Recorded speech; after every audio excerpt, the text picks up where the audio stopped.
आपल्या गावामध्ये साजरा होत आहे।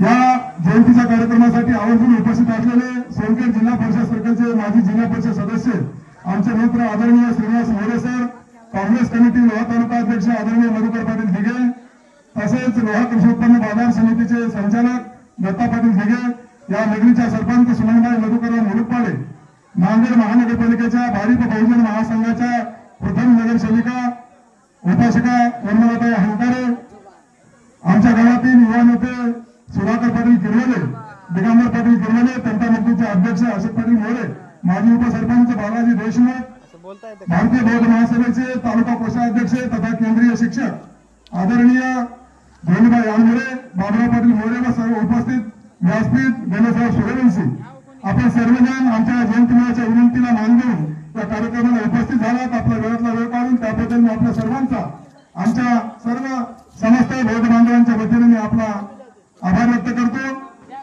आज या ठिकाणी डॉक्टर बाबासाहेब आंबेडकर यांच्या जयंतीच्या निमित्ताने प्रत्येक गावागावामध्ये मी भाषण करायला जातो। बाबासाहेब आंबेडकर यांच्याबद्दल किती जरी बोललं तर माझ्यासारखा व्यक्ती कमी पडतो। मी काही जास्त बोलणार नाही, आपला वेळ घेणार नाही, पण आमच्या नवतरुणांना एक विनंती आहे, या आपल्या जयंती मुलांना अतिशय चांगलं असं या जयंतीचं नियोजन केलेलं आहे। या जयंतीच्या नियोजनामध्ये दुपारच्या सत्राचा कार्यक्रम म्हणजे हा अवघड कार्यक्रम असतो, म्हणून कार्यक्रमातील सर्व बौद्ध तरुणांना माझी विनंती राहणार आहे, कृपया आपण मिरवणुकीमध्ये दारू पिऊन कोणीही सहभागी व्हायचं नाही। मिरवणूक 3 ते 7 चा टाइम जयंती मंडळाला दिलेला आहे, त्यांनी घेतलेला आहे।